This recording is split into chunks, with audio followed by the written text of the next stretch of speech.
야고보서 5장 10절 11절 말씀 같이 나누려고 합니다. 우리 같이 오늘 주시는 말씀 한번 같이 읽도록 하겠습니다. 읽겠습니다. 시작. 형제들아, 주의 이름으로 말한 성지자들을 고난과 오래 참음의 본으로 삼으라.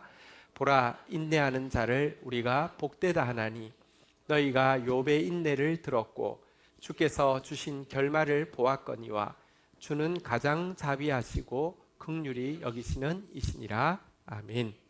자, 오늘 읽은 본문 가지고 제목을 이렇게 정해보았습니다. 한번 따라하겠습니다. 인내의 행복. 인내, 행복, 서로 진짜 잘 안 어울리는 단어인데요. 오늘 인내의 행복이라는 제목으로 하나님 말씀 나누도록 하겠습니다. 인내, 인내가 무엇입니까? 한자로 참을 인자, 견딜 내자, 참고 견딘다 이런 것이죠. 인내라는 단어가 하도 우리 안에 좀 뭐랄까요, 마저 못해서 부정적인 이미지가 많기 때문에 인내라는 단어를 조금 다른 단어로 한번 바꾸어서 생각하는 훈련이 필요한 것 같습니다. 참고 견딘다. 물건으로 치면요, 참고 견디는 성질을 뭐라고 하겠습니까? 내구성이라고 하겠죠. 생각해 보십시오. 가구를 샀는데요, 뭐 값 차이가 별로 안 난다고 그래서, 값 차이가 좀 많이 나서 겉으로 볼 때 물건 보기로는 별로 비슷해서 뭐 이렇게 뭐랄까요, 선반이랄지 뭐 이렇게 뭘 샀어요. 조금 지났는데 필름 벗겨지고요, 이사하려고 툭 들었, 뭐 이렇게 위치 옮기려고 푹 들었더니 문짝 부서지고 뭐 이런 거 보면서, 야, 그래, 물건 살 때 결국 돈이 값을 해, 다음번엔 절대 이런 거 안 사야지, 이런 생각 하잖아요, 그죠? 내구성 없는 물건 보면 되게 불편합니다. 근데 어떤 물건은 큰 돈을 안 주고 샀는데 너무 견고해가지고, 야, 이런 식으로 쓰다가는 우리 자손한테 물려줘도 되겠다. 물론, 그러면, 야, 이게 예를 들면 워낙 디자인이나 이런 것까지 더 좋았으면 진짜 당당하게 물려줬겠다, 이런 생각이 들 때가 있잖아요, 그죠? 물건도요, 참고 견디는 성질이 있느냐 없느냐에 따라 차이가 참 많지 않습니까? 인내. 다시 이야기합니다. 되게 부정적인 이미지가 많은데요. 인내 그러면 우리가 딱 떠올리기를 한번 다시 따라하겠습니다. 내구성. 우리 옆 사람 인사하겠습니다. 내구성이 좋으시군요. 네. 또 한 가지 인내를 긍정적으로 우리가 생각할 수 있는 하나의 단어가 있는데, 그것은 맷집이라는 표현입니다. 보십시오. 권투를 아무리 잘해도요, 내가 막 남을 100대를 때려도요, 여러분 아무리 잘하는 사람도 한 대 맞습니다. 2대도 맞고 10대도 맞을 수 있습니다. 근데 막 100대 일방적으로 때리고 있다, 한 대 뻥 맞더니 벅 KO 당한다. 그런 거 보면 너무 허무하지 않습니까? 이 사람은요, 기술은 있지만 맷집이 없는 것이죠. 오늘날 시대에 뭐 진짜 뭐 무슨 운동선수 제외하고는 이렇게 뭐 이걸로 하진 않지만 정서적 맷집도 있습니다. 보면요, 뭐 다 괜찮고 뭐 그래서 막 잘한다고 생각했는데, 어떤 일 한 가지 정서적으로 어떤 상처가 되는, 아니면 신앙적 맷집도 있는데요, 상처가 되는 일 한 가지만 빡 있으면요, 완전 유리 멘탈이어서요 확 무너지는 사람, 심지어 그래서 극단적인 선택을 하는 사람들도 있습니다. 이런 사람은 맷집이 없는 것이죠. 맷집이 있는 게 좋아요, 없는 게 좋아요? 있는 게 좋잖아요, 그죠? 우리 한번 역사 인사했습니다. 맷집 좀 키웁시다. 네, 어쨌든 이 인내라는 단어, 이 내구성, 맷집으로 바꾸어서 생각하면 참 되게 중요하다는 거 우리가 좀 알 수 있습니다. 또 인내라는 단어는요, 여러분 영어로는 patience라고 하는데, patience라는 것은 patient, 이게 환자라는 단어에서 나왔는데, 이 말이 참 잘 나온 것 같아요. 어릴 때 몇 번 다짐하다가 또 실패하고, 몇 번 다짐하다가 실패했던, 다쳤을 때 항상 그 다짐하다가 실패하는 게 있습니다. 뭐냐고, 어릴 때는 이상하게 참 잘 넘어졌는 것 같아요. 뭐 가다가 콱 넘어지고. 옛날에는요, 딱지가, 요즘 애들은 좀 막 이렇게 뛰놀고 이런 게 좀 덜해서 그런 걸 잘 못 봤는데, 옛날에는 딱지 피 나고 나면 이런데 딱지 않잖아요, 그죠? 무릎팍에 딱지가 이만한 거 앉은 적, 여러분 그런 기억 안 나세요? 저는 이런 적이 참 많았거든요. 근데 이게 시간 지나면 이게 조금씩 줄어들잖아요, 그죠? 막판에 한 이만큼 남잖아요. 이때 어떤 증상이 여러분에게 일어납니까? 간지럽잖아요, 그죠? 간지러서 계속 보다가, 이 정도면 되겠지 하고 어떻게 해요? 떡 떼고 나면, 여러분 그러고 나면 괜찮던가요? 후회해요. 후회하잖아요. 그때 이제 교훈을 받습니다. 다음에 절대 안 돼야지. 이거는 방법은 없습니다. 지가 떨어질 때까지 기다리는 수밖에 없는데요. 거의 다 됐을 때 막 간지럽다고 떡 떼고 나면 또 다짐하죠. 다음번에는 절대로 가만히 있어야지. 그래도 그 다음 또 뗐다가 그 다음에 다음번에 내가 이거 떼면 사람이 아니야 이랬다가 또 떼고, 물론 그러다가 어른이 돼가지고 요즘은 넘어질 일이 없어서 잘안 떼지만, 요즘도 우리가 이런 상처가 아니라 어떤 우리의 정서적 신앙적 상처가 있을 때 자꾸 딱지 떼려고 하는 경향이 있습니다. 사실은요,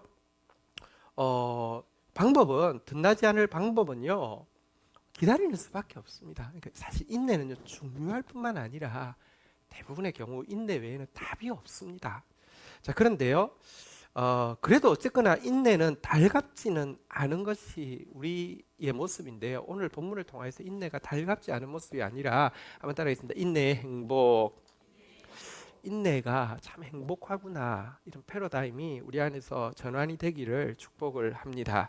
자, 본문으로 한번 가보도록 하겠습니다. 5장 10절 한번 볼까요? 같이 읽겠습니다. 시작. 형제들아, 주의 이름으로 말한 선지자들을 고난과 오래 참음의 본으로 삼으라. 여러분, 하나님의 이렇게 말씀을 전한다고 해서 다 진짜 하나님의 사람인 것은 아닙니다. 사실은 말씀을 전하는데요, 주의 이름이 아니라 자기 이름 높이려고 하는 사람 많고요, 주의 말씀이 아니라 자기 말 하는 사람 많고요, 주님 방법이 아니라 자기 방법을 하는 사람 정말 많은 것을 우리가 보고 있습니다. 그런데 그렇게 자기 이름 높이고요, 자기 말 해가지고요, 자기 방법으로 하면서도요, 승승장구하고 이런 못된 사람들 참 많은데요, 하나님 입장에서 한번 생각해 보십시오. 정말 주님의 이름만을 높이면서 주님의 말씀만을 하면서 주님의 방법만으로 하면, 그런 말씀의 사역자들, 그런 선지자들 보면 얼마나 주님 입장에서도 귀하겠습니까? 여러분, 귀하면 그 사람한테 잘해주고 싶어요, 그 사람 괴롭히고 싶어요? 잘해주고 싶죠.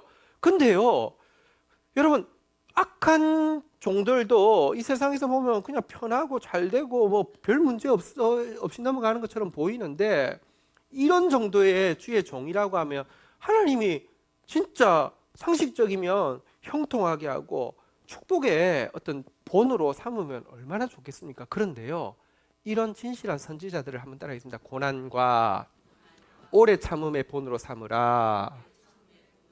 이상하게 하나님은요, 그런 종들을요, 고난의 본으로 삼으시고요, 고난 가운데 오래 참는 본으로 삼으시더라는 것입니다. 지금 영화가 이제 바울이라는 영화가 지금 상영되고 있죠. 아직 보지는 못했는데 인상적인 것은 두 가지였습니다. 하나는 이제 우리가 워낙에 그렇게 배우고 알고 있었는데, 이미지가 메브리코의 막 대머리에 막 이런 이미지로 알고 있었는데, 캐스팅을 그런 분을 했더라고요. 그래서 진짜 대머리에 메브리코에 이런 분을 했더라고요. 그래서 이렇게 좀 바울 캐스팅 잘했다 이런 거 하고요. 마지막 순교하시는 장면이 이제 목을 베어서 순교하는데, 단두대 위에 이제 목을 올려놓고 이제 막 베는 장면을 그 이제 영화 예고편에서 보면서, 그래 맞아, 진짜 순교 당하셨지, 목베임을 당하셨지, 이 생각을 하는데, 생각해 보면 예수님의 12 제자들 전부 다가 그렇게 죽었습니다. 바돌로메라는 제자는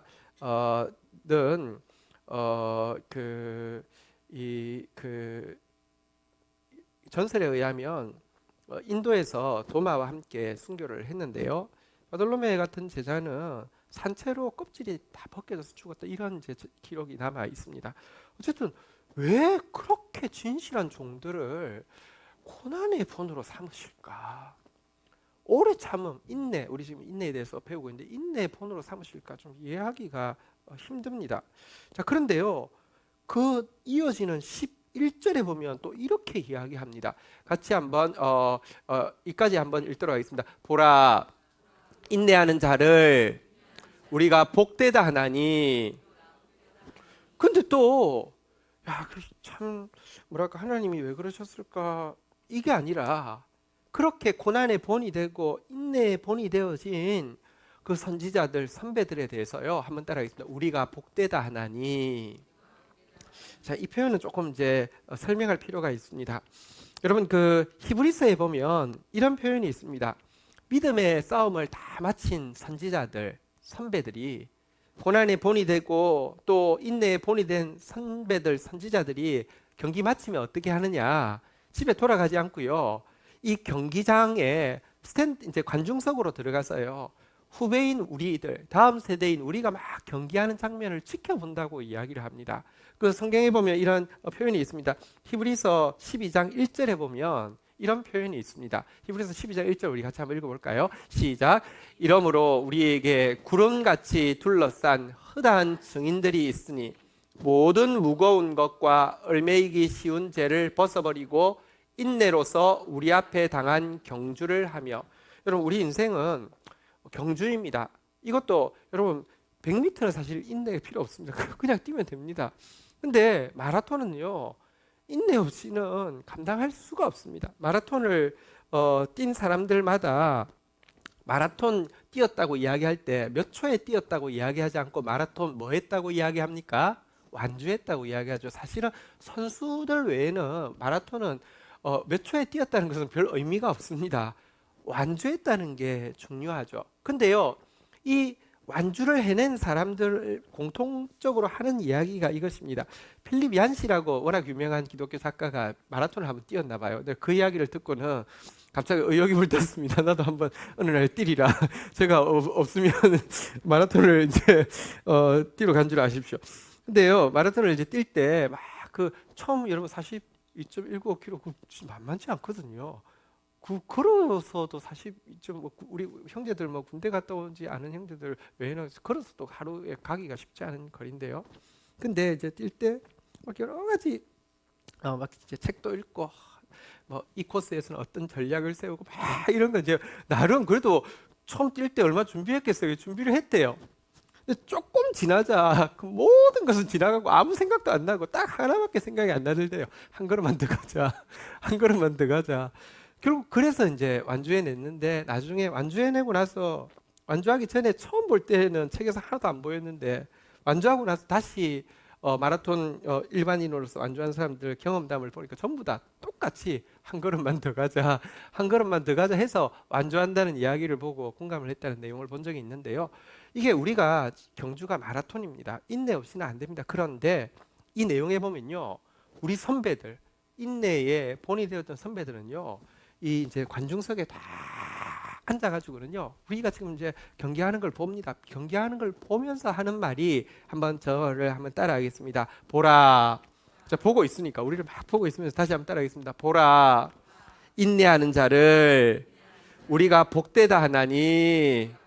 막 저기 이제 우리 선배들이 이제 저기 뭐 바울하고 또 뭐 아브라함하고 다 팝콘 먹으면서 우리 보면서 봐, 이제 인내하는 거 좀 봐. 야, 저 복돼. 저 참 행복하네요. 이러면서 팝콘 먹고 있는다는 거예요.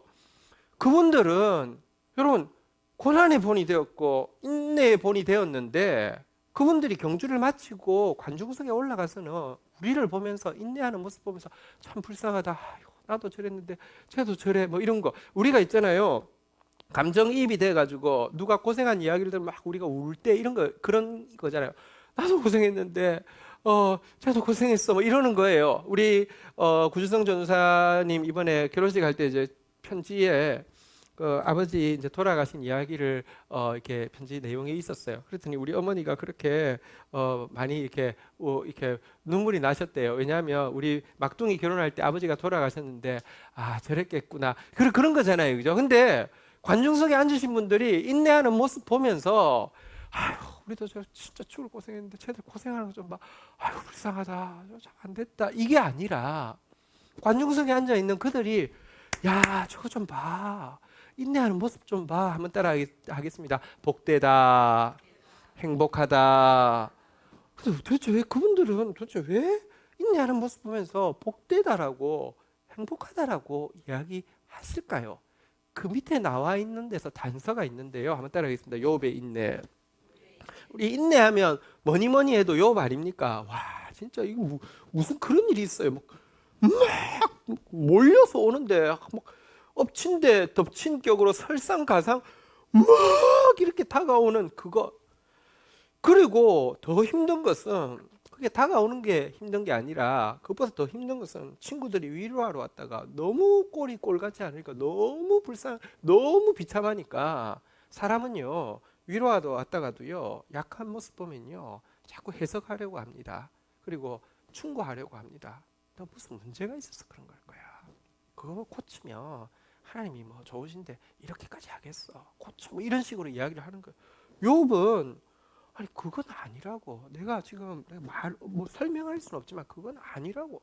근데 친구들 입장에서는요. 내가 부드럽게 분명히 진짜 바른 해석과 충고를 줬는데 저걸 안 받아들여. 아, 그러니까 네가 그렇지. 야, 내 평소 때 이야기하는데 너 그런 모습 있어. 너 그러니까 그런 일 당한 거야. 더 세게 이야기하고. 그러니까 욥도 뭐 바치니까 아 그거 아니라고 이야기했더니 이쪽에서 더 악랄하게, 더 독하게, 더 날카롭게 막 지적하고. 근데 문제는 하나님이 그 과정에 한마디도 안 하더란 말입니다. 쫙 나타나가지고 교통 정리를 해주시면 좋은데 아니 이후에 욥기 뒷부분에 보면 주님이 나타나셨는데 욥이 답답한 것은 이해를 할 수 없는 이 상황, 해석이 안 되는 이 상황에 대해서 하나님이 좀 나타나셔서 솔직히는 좀 일단 나타나셔서 좀 야 여봐 미안하다 뭐 이렇게 이야기를 하면서 그리고 사실 그거는 이래서 이렇게 된 거거든 좀 이해가 되니? 조금 지나면 이해할 거야 이런 거를 기대했는데요 빡 나타나시자마자 한마디 엑스큐즈도 없이 막 질문만 막 하다가 뭐 엉쪄가지고 무슨 뭐 70가지 질문하는데 하나도 못 맞췄어요. 뻥찐 상태에서 하나님께서 이렇게 왜 그것도 답 못 말하는 사람이 무슨 나한테 말싸움 하겠냐고 하면서 막 야단치다가 야단 맞아서 하나님한테도 열받쳐서 난 말 안 할래 뭐 이러다가 자꾸 하나님께서 막 그러시는 가운데 보니까 자기 진짜 아무것도 모르거든요. 그래서 내가 무지한 사람입니다. 내가 무지한데도 입을 열어서 떠들었습니다. 죄송합니다. 이랬던 이야기이지 해석이 없어요. 이해가 안 돼요. 욥의 인내. 진짜 엄청난 일을 당했고 그 과정 가운데 어떤 해석도 주지 않고 어떤 이해도 주지 않았습니다. 그런데 욥이 분명히 이 과정에서 해석도 안 되고 이해도 안 됐지만 한 가지 한번 따라하겠습니다. 주께서 주신 결말. 해석은 안 되었지만 우리는 욥기를 통해서 주님이 주신 결말을 알고 있습니다. 그 결말은 이전에 있었던 일에 대해서 기억도 하지 않을 만큼 하나님 주셨습니다. 물론 뭐 이렇게 이야기할 수 있죠. 나 같으면 차라리 안 당하고 그 2배로 안 받으면 좋겠다 이렇게 이야기하실 수 있습니다. 그리고 어쨌거나 자식들을 잃어버린 거 아니냐? 자식 잃어버리고 자식 얻은 게 무슨 그게 축복이냐 이렇게 이야기하실 수 있습니다. 성경 자세히 보시면요, 여러분 우리 인생은 영원에 있다 할 존재입니다. 그래서 모든 재물은 2배로 주셨는데 자식은 2배로 안 주셨습니다. 1배로 주셨습니다. 왜 그럴까요? 천국에 가 있는 자식들 때문에 그렇습니다. 여러분 이게 우리 인생은요 사실은 영원에 깃대어서 해석해야지만 해석이 되는 부분들이 많습니다. 여러분 욥의 이야기는 과정이나 이것에 대해서는요 진짜 인내 외에는 뭐 해석이 안 되지만 결말을 우리가 볼 때 여러분 주님은 하나님이 어떤 분이십니까? 한번 따라하겠습니다. 주는 가장 자비하시고 긍휼히 여기시는 이시라. 이유를 다 알 수도 없습니다. 또 해석이 다 되어 있지도 않습니다. 그런데 분명한 거 한 가지는요. 내일 일을 다 알지 못하지만 내일을 쥐고 계신 하나님을 알고 있는데 하나님은 긍휼히 여기시고 가장 자비하신 분이십니다. 그리고 그분이 주신 결말을 생각할 때 이 성경은요 다시 한번 따라하겠습니다. 인내하는 자를 복되다 하나니 복되다 이렇게 이야기를 하고 있습니다. 조금 더 이 이유에 대해서 한번 좀 생각해 보십시다. 여러분 현대의학이 이렇게 발달됐지만 질병의 이유를 다 알고 있습니까? 솔직히 저는 이제 양의들은요 좀 이렇게 딱 분석이 되어야지만 나오니까 물어보면 잘 몰라요. 근데 한의사들은 거의 다 아는 것처럼 이야기를 해요. 솔직히 또 결과로 보면 또 이제 한의사 뭐 맞는 것 같지만 또 잘 안 맞는 경우도 많고요. 그러니까 어떤 의미에서 양의가 좀 더 정직한 것 같아요. 왜냐하면 모르니까. 근데 우리 입장이 답답해요. 근데 실제로 우리가 알지 못하는 왜 이 병이 걸리는지도 잘 알지 못하고 심지어 이 병이 뭔지도 알지 못하는 것이 되게 많습니다. 이것처럼 고난도 똑 마찬가지입니다. 고난의 이유를 알지 못하는 고난, 해석이 안 되는 고난이 솔직히 많습니다. 신앙 좀 생겼다고, 성경 좀 봤다고 모든 고난에 대해서 해석하려 들고 이해한 것처럼 특별히 남의 문제에 대해서 훈수하지 마십시오. 인생이 그렇게 만만한 것이 아닙니다. 근데 질병도 생각해 보면요, 인간이 타락한 환경에서 살죠. 타락한 마음을 가지고 살죠. 타락한 관계 속에서 살죠. 이렇게 문제 많은 막 오염된 환경, 막 이렇게 더러운 마음, 그리고 막 깨어진 관계 속에서 사니 이해하지 못할 질병, 온갖 질병이 어떠면 생기는 게 당연한 것처럼 인간이 꼭 알아야 될 것은요, 여러분, 이해도 안 되고 해석도 안 되지만 한 가지는 분명합니다. 우리는 전적으로 타락한 죄인입니다. 전적으로 타락한 죄인이기 때문에요, 이 시련은요, 이 고난은요, 어떤 의미에서 당연한 것입니다. 해석이 안 돼서 그렇지 오는 것 자체는, 여러분, 내가 지금 이 질병이 뭔지는 몰라도 증세는 느끼는 것처럼 내가 이 문제가 왜 왔는지는 몰라도 고통스러운 것입니다. 이건 어쩔 수 없습니다. 당연한 것입니다. 자, 그런데 그래도 여러분, 이 문제가 오지만 이 문제를 내가 모른다 할지라도 이 문제의 앞과 뒤를 쥐고 계신 하나님의 성품을 알기 때문에 가장 자비하신 하나님, 가장 긍휼히 여기시는 하나님, 우리가 토요일 GT에 나온 내용인데요, 야고보서 1장 17절을 보면 하나님 어떤 분이라고 이야기합니까? 야고보서 1장 17절 같이 한번 읽도록 하겠습니다. 같이 읽겠습니다. 시작. 온갖 좋은 온사와 온전한 선물이 다 위로부터, 그는 변함도 없으시고 회전하는 그림자도 없으시고. 사람에게는 회전하는 그림자가 있습니다. 제가 여기 있으면 그림자, 제 그림자 보이세요? 혹시 뒤에서 보이시죠? 근데 제가 돌면, 이 빛이 만약에 돌면 그림자가 자꾸 이렇게 옮기잖아요. 인간은 모두 그림자가 있습니다. 한번 옆 사람에게 이렇게 자진 납사하겠습니다. 저에게 그림자가 있습니다. 그림자 없으면 인간 아닙니다. 나무가 우거진 만큼요, 울창한 만큼 그늘도 짙은 것입니다. 그게 인간입니다. 그런데요, 하나님은요, 회전하는 그림자도 없습니다. 그에게는 어떤 부분에도 어두움도 없습니다. 그렇기 때문에 하나님께 나오는 것은요, 한번 따라하겠습니다. 온갖 좋은 은사, 온전한 선물, 빛. 하나님께 빛 외에 어두움이 조금도 나올 수 없습니다. 하나님께 온전한 것 외에 온전하지 못한 것, 불완전한 건 조금도 나올 수 없습니다. 하나님께 좋은 것 외에 악한 것은 조금도 나올 수 없어요. 그럼 불가능합니다.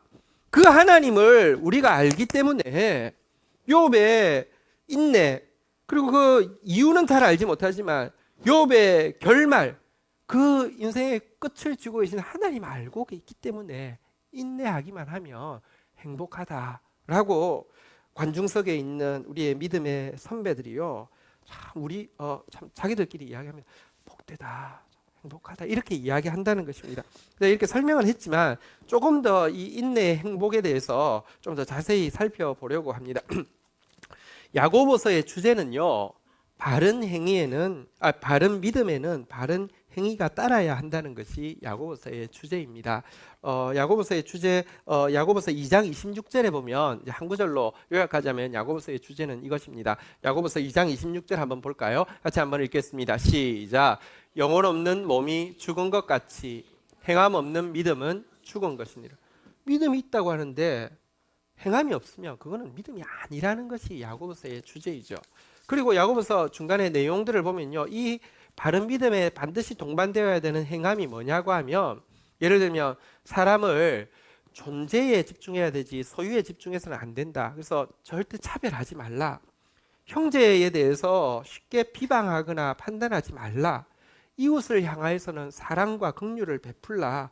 재물은 모아서 쌓아두라고 둔 것이 아니라 흘려보내야 되는 것이다. 입을 제어해라. 마음의 시기심과 다툼을 없애라. 자기 미래에 대해서 자랑하지 말고 하나님 앞에 겸손하라. 자기 정욕대로 구하지 말고 하나님 나라를 위해서 구하라. 이런 내용들이 이제 야고보서 중간에 보면 바른 믿음에 동반되어지는 바른 행위라는 것입니다. 근데 이것을 좀 내용이 이미 많으니까 한마디로 이야기하면 바른 행위란 무엇이냐? 하나님의 형상을 담는 것이고, 예를 들면 말이든지 마음이든지 관계든지, 그래서 하나님의 나라를 이루는 것, 자기 욕심껏 채우는 게 아니라 하나님 나라를 이루어가는 것, 이게 바른 행위라는 것입니다. 믿음이 있다고 하는데 하나님을 안 닮았어요. 그건 믿음 없는 거예요. 믿음이 있다고 하는데 하나님 나라에 관심이 없고 계속 내 나라, 내가 어떻게 믿음이 있는 거 아니에요. 어쨌든 야고보서에서 이야기하는 행위란 하나님의 형상을 담는 것, 하나님의 나라를 이루는 것인데요. 그런데 이와 같은 행위를 주제로 하고 있는, 바른 행위를 주제로 하고 있는 이 야고보서가 시작할 때, 딱 시작하자마자의 내용과 딱 끝날 때 끝 내용이 이 행위 중에서 한 가지만 딱 부각해서 이야기하고 있는데요. 그게 뭐냐고 하면 인내입니다. 우리 아까 경건일기 발표했는데요. 야고보서 1장 2절에서 4절 시작. 1장 1절은 당연히 이제 그 1장 1절은 뭐겠습니까? 성경을 시작하니까 누구한테 편지하노라 이런 내용이겠죠. 모르겠습니다. 한번 볼까요? 야고보서 1장 1절 한번 보실까요? 흩어져 있는 12지파에게 문안하노라. 이게 이제 그거 내용 딱 시작하자마자 2절부터 4절까지의 인내라는 단어가 나오면 크게 읽으면서 몇 번 나오는지 확인해 보겠습니다. 교독합니다. 내 형제들아, 너희가 여러 가지 시험을 당하거든 온전히 기쁘게 여기라. 3절 여러분 읽습니다. 시작. 4절 같이 읽겠습니다. 시작. 인내를 온전히 이루라. 이는 너희로 온전하고 구비하여 조금도 부족함이 없게 하려 함이라. 여기 보면 시련, 인내, 시련, 인내 이렇게 계속 나오고 있는 것을 보게 됩니다. 첫 장이 이렇고요. 마지막 장도 히브리서, 야고보서가 5장까지 있는데 5장 마지막에 결론 끝 앞에 내용이 뭐냐고 하면 우리 읽었던 내용 포함해서요. 야고보서 5장 7절부터 한번 보실까요? 7절, 8절 먼저 한번 읽도록 하겠습니다. 7절, 8절 보십시오. 길이 참는다는 표현이 나오면 좀 세게 읽습니다. 그러므로 형제들아, 주께서 강림하시기까지 길이 참으라. 보라, 농부가 땅에서 나는 귀한 열매를 바라고 길이 참아 이른 비와 늦은 비를 기다리나니. 8절 읽겠습니다. 시작.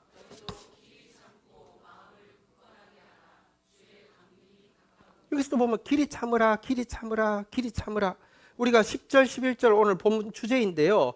여기도 보니까 10절에 보니까 오래 참음이라는 단어 나왔고요. 11절에 보니까 인내, 또 인내 이렇게 나와서 어쨌든 이 야고보서 전체에 앞표지하고 뒷표지가 여러분 인내라는 이 믿음의 행위를, 인내를 지금 이야기를 하고 있습니다.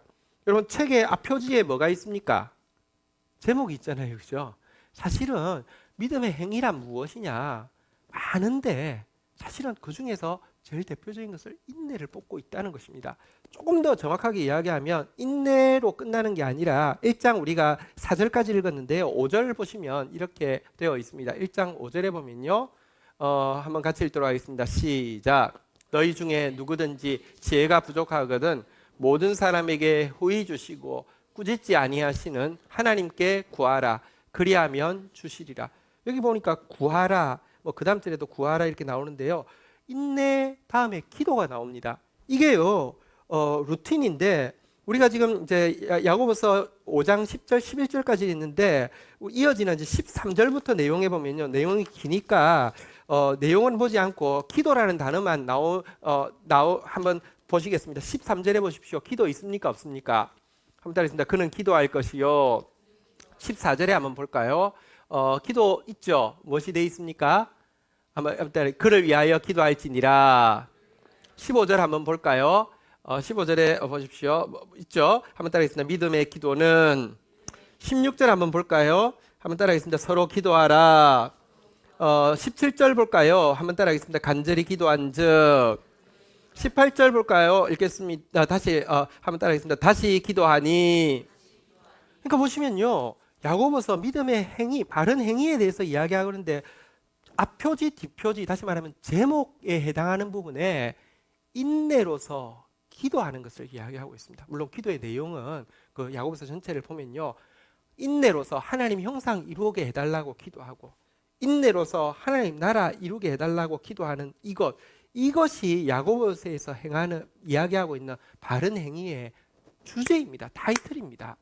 바른 행위가 뭘까요? 신자다운 바른 행위가 뭘까요? 다시 한번 따라하겠습니다. 인내로서 하나님의 형상을 구하는 것, 인내로서 하나님의 나라를 구하는 것. 그리고 여러분 보십시오. 사실 믿음의 바른 행위가 뭐냐고 하면 하나님을 믿으며 그 행위는 하나님을 사랑하고 이웃을 사랑하는 것이라고 했는데요. 이 사랑이 바른 행위인데요. 사랑이 뭘까요? 고린도전서 13장 사랑장에 보면요. 사랑은 어떻게 시작하는 줄 아십니까? 한번 따라하겠습니다. 사랑은 오래 참고. 고린도전서 13장의 사랑장 마지막은 어떻게 마치는 줄 아십니까? 한번 따라하겠습니다. 모든 것을 참으며 모든 것을 견디느니라. 진짜 사랑은 인내가 반드시 있습니다. 인내하는 만큼 여러분 부부관계도 그렇고요. 사실 내구성 맷집이 얼마나 필요하던가요? 살아보신 분들 아시죠? 내구성 없이 안 되겠죠, 그죠? 맷집 없이 안 되겠죠. 진짜 사랑이라는 것 자체가 인내이기 때문에 여러분 이 인내로서 기도하는 것, 이것이야말로 하나님을 향한 사랑의 바른 행위고 이웃을 향한 사랑의 바른 행위의 핵심일 수밖에 없다고 이야기하는데요. 어쨌든 이 인내가 오늘 주제는 행복이라고 이야기하는데 인내가 왜 행복이냐? 인내라는 단어 아까 영어로 그 patience라는 단어를 했는데요. 한 단어 더 조금 어렵지만 좀 필요해서 영어 공부 시간을 가지도록 하겠습니다. 조금 어렵습니다. 인내라는 단어 중에 조금 어려운 단어인데요. 뭐 어떤 단어가 있냐고 하면요. 한번 따라하겠습니다. perseverance. 너무 어렵다, 그죠? 자, 한번 다시 따라하겠습니다. perseverance. 너무 어렵죠, 그죠? 나중에 집에 가셔서 그 사진 한번 찾아보십시오. 한 번 더 따라하겠습니다. perseverance. 그냥 영상에 잘 보면 인내라고 돼 있는데요. 이 단어를 이 우리 신학에서는 같은 인내인데 조금 다르게 이 단어가 나오면 다르게 그 한글로 번역을 합니다. 뭐라고 하냐면 한번 따라하겠습니다. 견인. 견자는 견고한 견자 쓰고요. 인내 인자는요 그냥 참을 인자 써서 견고한 참음이라고 해서 견인이라고 할 때 perseverance라는 단어를 쓰는데 이 단어는 뭐냐고 하면 견인이라는 것은 이제 우리 그 신앙의 핵심 교리입니다. 기독교 신앙의 핵심 교리인데요. 뭐냐고 하면 하나님은요 우리 안에 이 은혜로 말미암아 구원의 역사를 시작하고 나면 견고하게 참으면서 그 구원의 역사를 계속하셔서 결국 견고하게 참으심으로 말미암아 그것을 완전하게 이루신다. 이것을 perseverance, 견인이라고 합니다. 이 칼빈의 5대 교리에 보면 성도의 견인이라는 게 나오는데 뭐냐고 하면 성도를 하나님이 택하시고 나면요 시작하시면 포기하지 않고 결국 완성하시되 당신의 말씀대로 완성하는 것을 한번 다시 따라하겠습니다. 성도의 견인. 자, 그런데 이 성도의 견인을요 사실은 하나님이 끝까지 인내하고 참고 견디어 구원을 포기하지 않는데 이게 무엇과 결부되어 있냐고 하면 성도의 입장에서 끝까지 인내하면서 참고 견디면서 기도하기를 포기하지 않는 모습과 손잡고 있는 것입니다. 내가 부족하지만 마라톤 뛸 때 뭐 1등 뭐 이런 관심도 가질 수 없고요. 뭐 전략 하나도 없고요. 한 걸음 그냥 더 가야 되겠다는 생각으로 겨우 인내하면서 끝까지 참고 견디면서 기도하기를 포기하지 아니하면 하나님의 견인, 다시 말하면 하나님이 끝까지 인내하시며 참고 견디시며 구원하기를 포기하지 않는다. 이게 성도의 견인 교리입니다.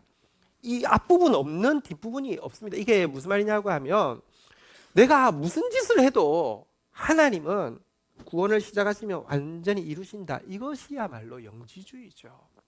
그런데 여러분 한번 보십시오. 아이하고 아빠하고 손을 잡고 있는데 아이가 어떤 때 뭐 좀 무서운 데가 지나갈 때는 아빠 손 꼭 잡을 때가 있잖아요. 우리가 잡아보면 느껴지잖아요. 우리 조카 손이라도 잡아봤으면 느낄 거예요. 뭐 이렇게 약간 무섭다 생각하면 꼭 잡잖아요.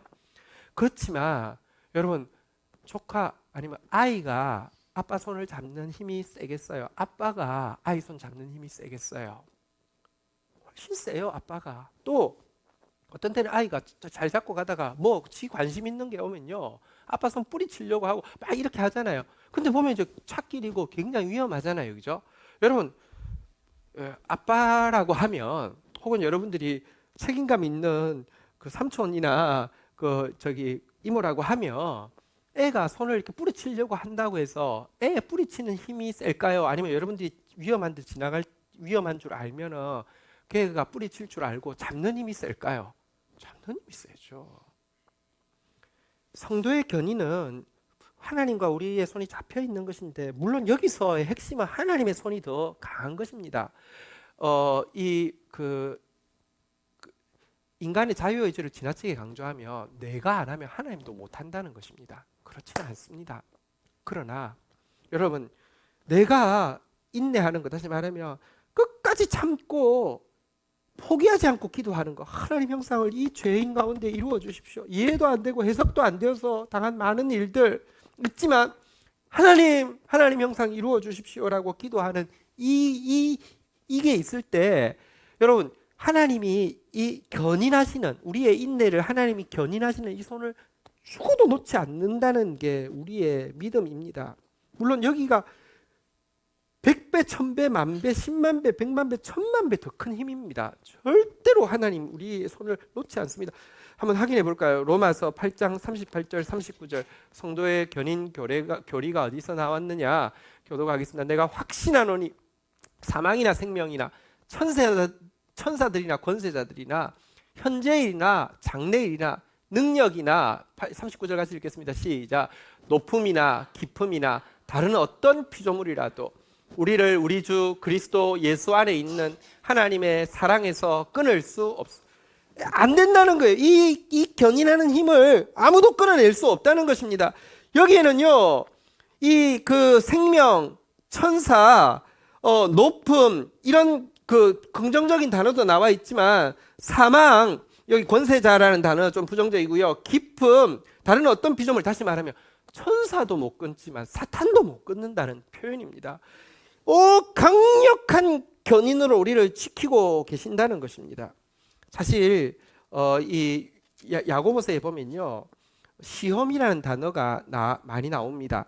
시험이라는 단어는요, 페이라조라는 그 원어인데요, 이 시험이라는 단어는 하나밖에 없는데 하나님이 그것을 통하여서 우리의 죄를 끊고 정결하게 하시기 위해서 주시는 것도 있는 반면에, 사단이 그것을 통하여서 우리를 더 시궁창과 쓰레기장으로 끌어들이기 위해서 하는 것도 동일하게 이 페이라조, 시험이라는 단어를 쓰고 있습니다. 그래서 뉘앙스로 보면 하나님이 하시는 것은요, 한번 따라하겠습니다. 시련. 사단이 하는 것은요, 한번 따라하겠습니다. 유혹. 근데 성경에 재밌습니다. 시련은요, 당한다 되어 있습니다. 이건 그냥 일방적으로 오는 것입니다. 이유 해석 안 됩니다. 욥이 그냥 내가 도장 서명해서 왔으니까 죄인이기 때문에 이유도 없이 옵니다. 그런데요, 이 유혹에 대해서는요, 한번 따라하겠습니다. 시험에 들게 하지 마옵시고. 이 든다는 단어는 뭐냐면 자기가 끌어들인다는 표현입니다. 절대로 유혹은요, 사단이 일방적으로 도어락 따가지고 못 들어옵니다. 우리가 끌어들여야 되는 것입니다. 그런데 여러분, 지금 우리가 방금 읽었던 이 성경 구절에 의하면요, 하나님이 주시는 이 시련, 죄인인 우리에게 이것을 허락하심으로 말미암아 도리어 죄가 끊어지게 하고 정결하게 하는 이 시련뿐 아니라 심지어 사단이 주는 유혹, 범죄했을 때 이 범죄를 이용해서 우리를 더 시궁창으로, 더 쓰레기통으로 빠져들어가게 하는 이것마저도 우리가 부족하지만 바로 그 상황 속에서, 아까 우리 경건일기 발표할 때도 그랬잖아요. 이게 내가 회개해야 되는 문제인지 이게 참아야 되는 문제인지 모르겠지만 그 속에서 내가 어쨌든 더 기도할 수밖에 없고 자기 나약함을 볼 수밖에 없다, 이렇게 고백했는데요. 여러분, 그런 상황 속에서라도 우리가 하나님의 형상을 이루어 달라는 이 고백과 우리가 하나님 나라를 꿈꾸는 이 기도를 포기하지 않는다고 하면 유혹마저도 우리를 멸망시킬 수 없다는 것이 이 성도의 견인 교리입니다. 욥이라는 인물이 사실은 이 시련과 유혹 중에서 무엇을 해서 인내했습니까? 시련입니까? 유혹입니까? 시련이잖아요, 그죠? 사실 우리한테는 좀 멀어 보입니다. 내가 그렇게 의롭게 살은 적도 없고 동방에서 제일 의인이라 했는데 의롭지도 않고요.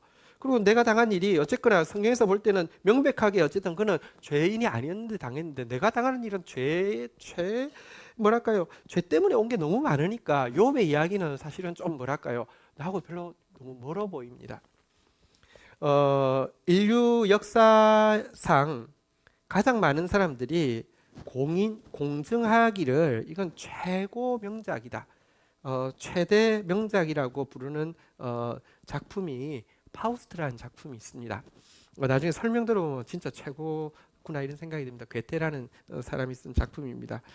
이전에 이제 이 괴테가 파우스트를 쓰던 그 카페를 가가지고 이제 둘러보고 막 그랬던 기억이 나는데요. 파우스트라는 작품입니다. 근데 파우스트라는 작품은요, 괴테가 이런 질문에 대해서 답을 하기 위해서 쓴 것입니다. 욥이 아니라, 다시 말하면 하나님이 허락하신 시련이 아니라 유혹, 다시 말하면 사단이 와서 내가 네 평생에 네 원하는 대로 다 도와주는 종이 될 테니까 네 사후에는 네가 나의 종이 되어 주겠느냐라는 이 유혹에 자기 영혼을 팔아버린 사람도, 만약 그가 그 유혹 가운데서 막 쾌락을 막 주는데 쾌락에 만족하지 못하고 진짜 사랑을 자꾸 찾기 시작하고, 막 권력을 주는데 권력으로 막 내 나라 만드는 게 아니라 백성들을 어떻게 하면 행복하게 할까, 다시 말하면 이게 하나님 나라잖아요. 하나님 나라를 자꾸 막 구하는 마음을 포기하지 않는다고 하면 그런 유혹에 빠진 인생도 하나님은 구원하실까라는 질문에 대해서 답하기 위해서 쓴 글입니다. 왜 이것을 최고 최대 명작이라고 하냐고 하면, 작품을 읽어보면 이 괴테라는 사람이요, 법학자였고 정치가였고 사상가였고, 그뿐만 아니라 소설가, 시인, 화가, 연출가였고요. 그뿐만 아니라 뭐 지질학자, 물리학자, 해부학자, 식물학자였는데, 이 모든 지식이 망라되지 않으면 할 수 없는 대화들만 막 풀어가기 때문에 이거 보면요, 뭐 장난 아닙니다. 그런데 사실 이제 이 작품에서 결론은 뭐냐고 하면, 유혹에 빠졌다 할지라도 그가 진짜 하나님의 형상, 다시 말하면 진짜 사랑을 자꾸 찾게 되고, 유혹받고 있으면서도 그걸 찾게 되고, 하나님의 나라, 내 나라가 아니라 자꾸 섬기려고 하고 자꾸 백성들의 행복을 돌아보는 이런 모습을 가지고 있다고 하면 결국 하나님 절대 포기하지 않고 구원하신다는 내용이 그 내용입니다. 근데 이게 현학적 생각에 의해서, 괴테라는 천재가 현학적으로 생각할 때, 그래 내가 욥기를 한번 비틀어서 유혹에 빠져도 사람 뭐 하나님 뭐 구원하시겠지, 이런 생각, 이런 논리를 한번 멋지게 한번 펴볼까, 이거였다고 하면 사실은 그런 울림이 없었을 텐데요. 이 파우스트라는 작품은 23살에 그가 집필해서 첫 작품을 이렇게 일부를 막 쓰기 시작한 이 작품이요, 언제 마쳤느냐고 하면 82살에 마쳤습니다. 다시 말하면 60년을 썼는데요. 83살에 돌아가셨으니까 죽기 직전까지 연구하고 쓰고 퇴고하고 나서 다시 연구하고 쓰고 퇴고하고 60년을 인내하면서, 사실 그 파우스트 박사라는 사람이 그때 자신의 자화상이죠.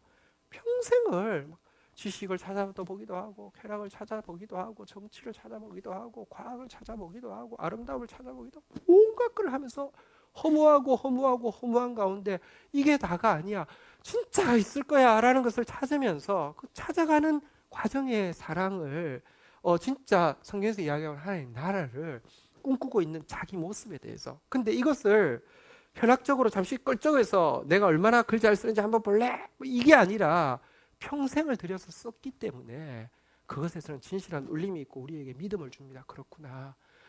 하나님의 견인, 성도를 향한 하나님의 견인, perseverance, 이것은 절대 끊어지지 않는 거구나. 여러분, 이게 우리가 인내하는 행복입니다. 내가 인내해봤자 얼마나 내가 참는다고 얼마나 하나님 형상이 이루어지겠나요?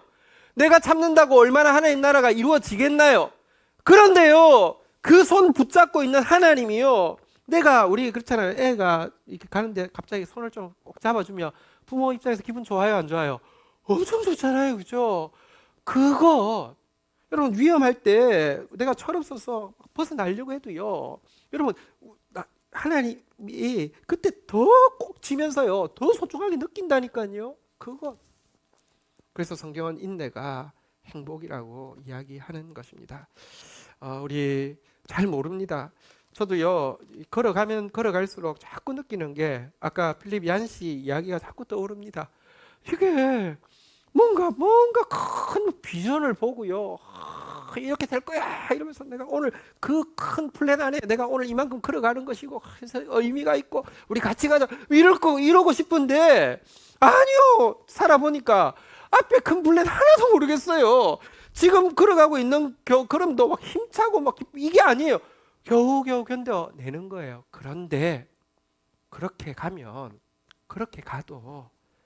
인내하기만 하면 완주하게 하시는 주님의 견인이 우리를 붙잡고 있고요, 완주하고 나면 부끄럽지 아니하고 그의 말씀이 우리를 향한 완전한 말씀이 하나도 빠짐없이 이루어진다고 하는 것입니다. 선을 행하다가 낙심하지 말지니 때가 이르면 거두리라. 때가 이르면요, 말씀대로 거둡니다.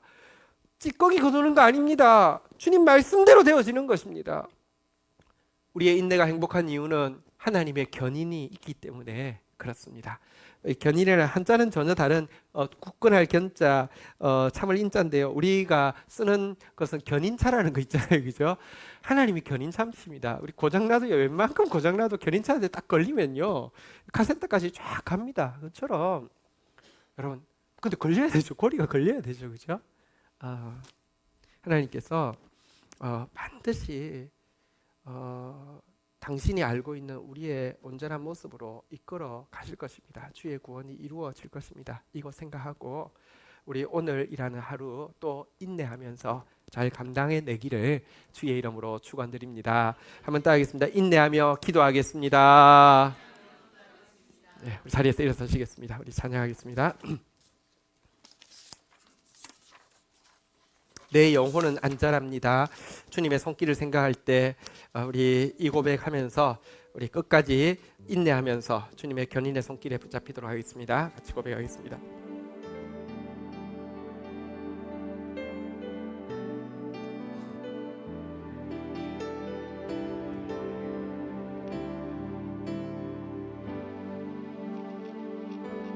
내 아버지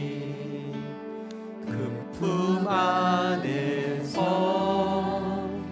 내 영혼은 안전합니다. 주 손길로 내 삶을 안으시니 그 평강이 나를 덮습니다. 나 비록 넘어지며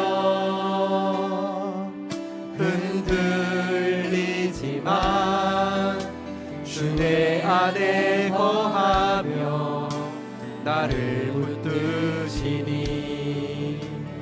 내 생각을 주께로 돌리고 주시는 평강의 옷을 입습니다. 주 약속 안에서 내 영혼 평안해. 내 뜻보다 크신 주님의 계획 나 신뢰해. 두려움 다 내려놓고 주님만 의지해. 주 안에서 내 영혼 안전하니. 우리 다시 한번 고백하겠습니다. 내 아버지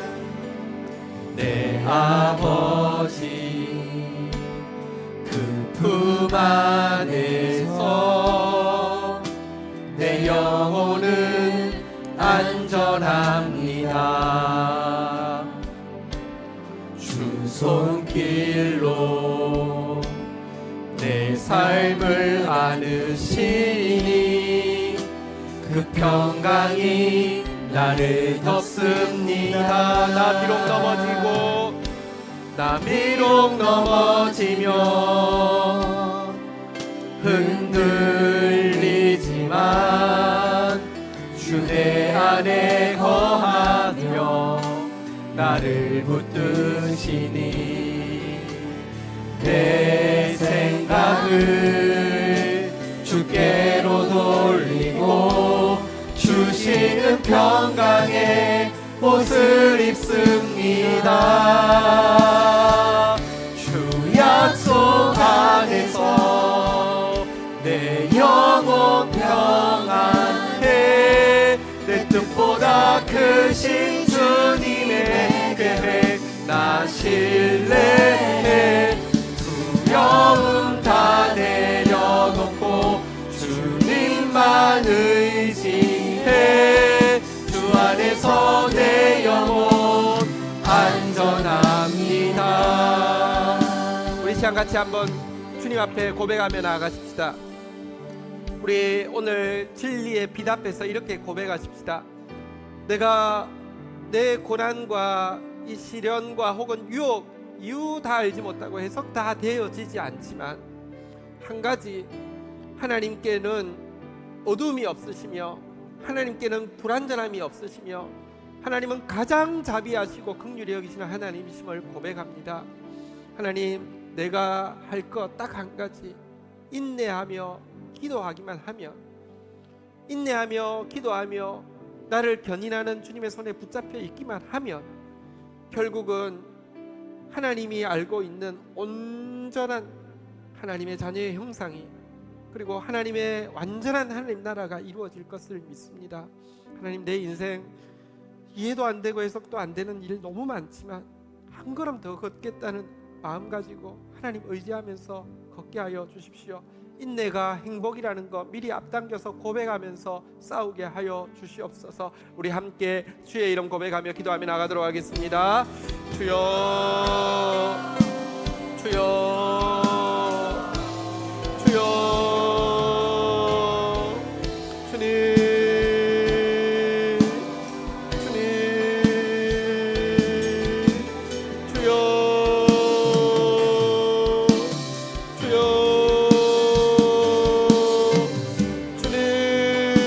넘어질 때 많습니다. 하나님, 흔들릴 때 많습니다. 그러나 주님, 내 손 붙잡고 계시는 주님의 견인을 신뢰하기에 하나님 손에 꼭 붙잡혀 있는 인내로서 이 걸음 걸어낼 수 있도록 주여 역사하여 주시기를 간절히 간구하고 소원합니다. 인내가 행복이라고 고백하며 이 걸음 걸어낼 수 있도록 주여 역사하여 주시옵소서. 한 걸음 내뛰기가 쉽지 않습니다. 눈앞에 아버지 하나님이여 잘 보이지도 않습니다. 해석도 되어지지 않습니다. 그러나 주님을 압니다. 완전한 빛이신 주님, 완전한 선이신 주님, 완전한 의이신 주님, 그 하나님 알기에 신뢰하며 내일을 붙잡고 있는 하나님을 향해서 또 오늘도 참고 견디며 이겨나가는 자 되어질 수 있도록 주여 도와주시기를 간구합니다. 우리 같이 마음 모아서 중보하며 나가도록 하겠습니다. 나라를 위하여, 교회를 위하여, 열방을 위하여, 구원받을 한 영혼 위하여, 치유받을 한 영혼 위하여, 미래 교회 주역이 될 다음 세대들을 위하여. 하나님 감사합니다. 우리 가운데 일하고 계시는 하나님이 얼마나 완전한 빛이신지 생각할 때에 주님께서 우리 죄 가운데서 있는 우리에게 허락하신 시련들이 또 얼마나 큰 축복임을 고백합니다. 다 느끼지 못한다 할지라도, 다 이해하지 못한다 할지라도 마지막 순간 우리가 그 앞에 서게 되었을 때 인내가 정말 행복이었다고 고백할진데, 하나님 오늘 우리의 걸음 가운데 인내를 행복이라 고백하며 한 걸음 더 걸을 수 있도록 도와주시옵소서. 하나님, 내 손 나보다 천배 만배 더 강하게 붙들고 계시는 주님, 비록 흔들리고 또 넘어져도 놓지 아니하시는 그 손 의지하고 오늘도 감사함으로 버텨내는 삶 살 수 있도록 도와주시옵소서. 예수 그리스도의 이름으로 기도 올립니다. 아멘. 우리 그 광고 그 내용 중에서요, 우리 그 2부 예배가 시작할 때 좀 지각이 너무 많습니다. 그래서 우리 내년에는 이게 완벽하게 없어지는 기적의 해가 될 수 있도록 우리가 여러 가지로 좀 고민하고 준비하고 있습니다. 결론은 어쨌든 여러분 그 예배 시간 전에 오실 수 있도록 해주십시오. 교회에서도 여러 가지 오실 수밖에 없도록 여러 가지로 좀 이제 고민하고 조치해서 우리 함께 하나님 앞에 좀 더 온전한 예배 드릴 수 있도록 하면 좋겠습니다.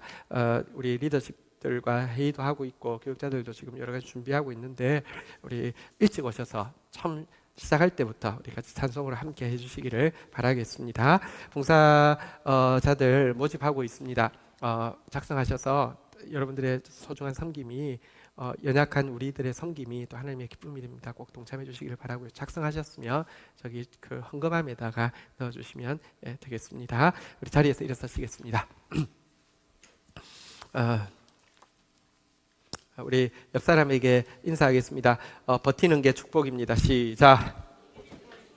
예, 버티는 당신 모습이 행복입니다. 시작. 예, 축도하겠습니다. 여호와는 내게 복을 주시며 너를 지키시기를 원하며 여호와는 그 얼굴을 내게 비추사 은혜 주시기를 원하며 여호와는 그 얼굴을 내게로 향하여 드사 평강 주시기를 원하노라. 주 예수 그리스도의 은혜와 아버지 하나님의 사랑과 성령의 교통하심이 너희 무리와 함께 계실지어다. 아멘. 감사합니다.